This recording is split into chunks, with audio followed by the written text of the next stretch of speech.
Welcome back to Games Revealed. I'm James Nelson Brink, and we are one. So today I want to talk about the Steam updates that have been going on. There's been a lot, but a lot of those features that have been in beta have been coming out for the just regular people that do not want to deal with beta issues. Usually when it's in beta, it can be a little unstable and you just don't want to deal with that, right? So now you cannot have to wait any longer. If that makes sense, you can now download an update and get all the goodness. So we're going to go over some of that goodness. Some of it's even new, I believe, for beta users. So this is actually a pretty good update, and I think for some people it's going to be really exciting. Remote plays in there, and we also got some fan news, and so this is one of the bigger ones. And yeah, so before we talk about it, make sure to like, subscribe, bash that bell with your crowbar to get all the good news, a tutorial, whatever I do on the Steam Deck and any other device, tech, games, whatever it is. So with that being said, let's get into it. So we're going to talk about the Steam Client update first. And I'm going to pick the ones that I think are most interesting about this update. It is pretty big, and some of them are significant, but I'm going to pick the ones I thought were the most interesting. Remote Play Together is now completely functional on Steam Deck. It includes hosting and joining game sessions, and then you can try out the supported games and open access menu to get started. And that's a really fun feature on the Steam Deck, especially if you want to play, like, not all games support remote play, but the ones that do support it, you can essentially start the game up, and then in your friends list, invite them into your game, and they can join even if they don't have the game. This doesn't work for every game. I will note that. There is this supported list, and you can go and just look at it in Steam to see what games support and don't support remote play. I believe a lot of indie games do that have multiplayer. So with that one's a pretty big one, to be honest, as that's just... It'd be fun to have, your friend, in an ideal world where everyone has a Steam Deck and it's been released for a while and the queue's gone. You have friends, 3 other friends on your Steam Deck, and then you can start up something like Castle Crashers. And so you're on your Steam Deck, you can play it, but then you can invite your other 3 friends to play Castle Crashers with you, which is a 4-player co-op, and it's a fun game, and I definitely recommend it. It would work great on the Steam Deck, and that's just one of the just amazing things about the remote play. But this is not about remote play. This is also about the other goodness that comes with this patch. So let's move on to the next thing. It added notification when the Steam Deck's SSD has less than 2 gigs of free space left. Now, what makes this one a big deal is that I've even interacted with some people that have the Steam Deck that have filled up their storage. And what happens with that is it can potentially cause a boot loop where you can't boot back into the system and you have to go into recovery mode and free up some space. It seemed like, at least in the instance that I know of, it was shader caching just eating up the rest of the space. So it is nice to see that there's a warning now. I don't know, or like a notification. I don't know what the notification necessarily says, but hopefully it indicates that, hey, you need to free up some space. And then hopefully Valve fixes the other issue of the boot loop issue. So I haven't heard a lot of people running into this. Just it's going to be something I think that's going to pop up as we go down the road more and more. And this is, I don't know if this is just a temporary fix to just help alleviate some of it, but this is a good start. I like that Valve is being very proactive on this stuff, where people aren't going to hit it quite yet, but as people play their games in the 64 gigabyte version, you could hit it more and more.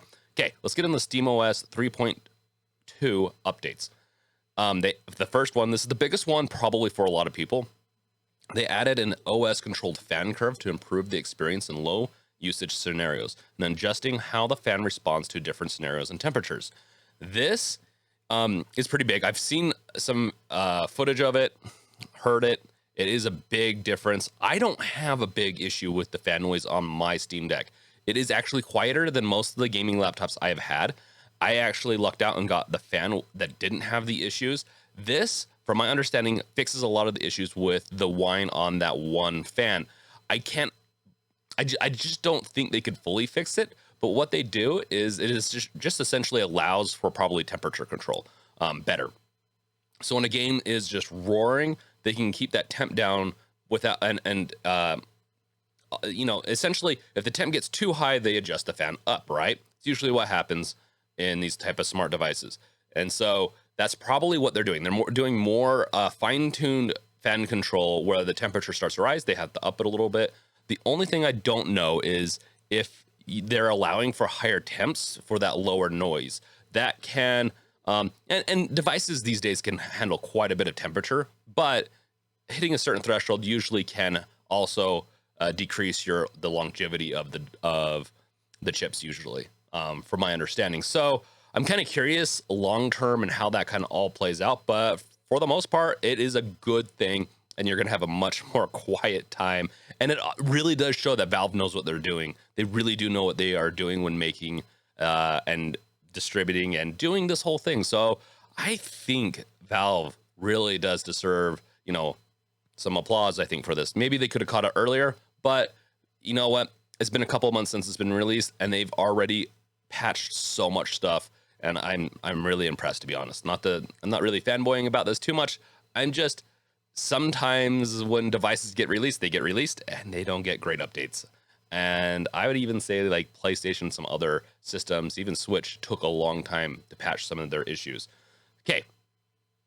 Then they added support for changing the in-game refresh rate. The refresh rate will automatically be adjusted to the desired option when going in and out of a game.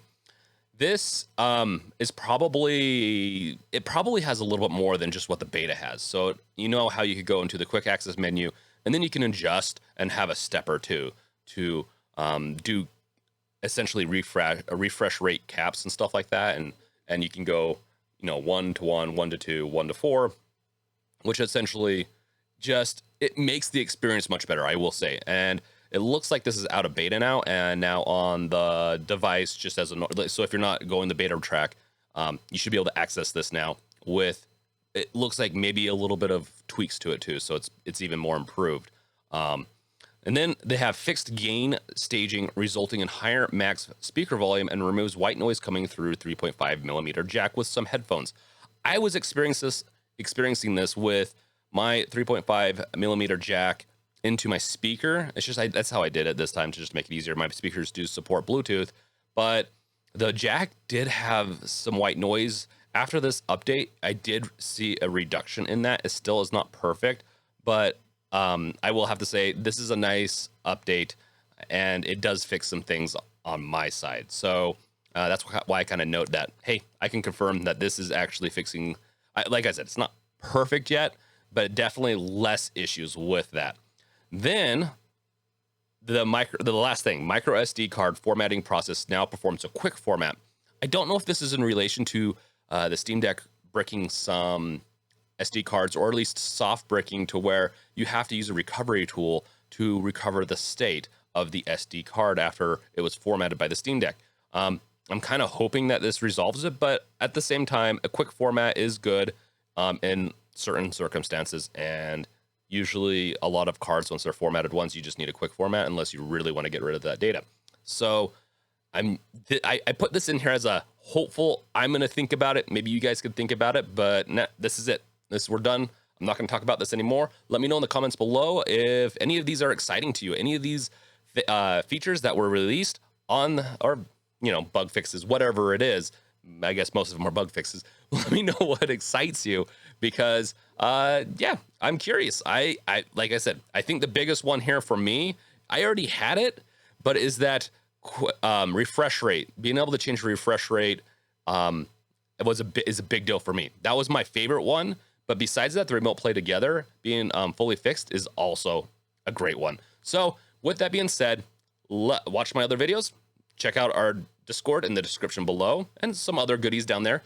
And thank you guys for watching. Check you guys later. Peace out. Later!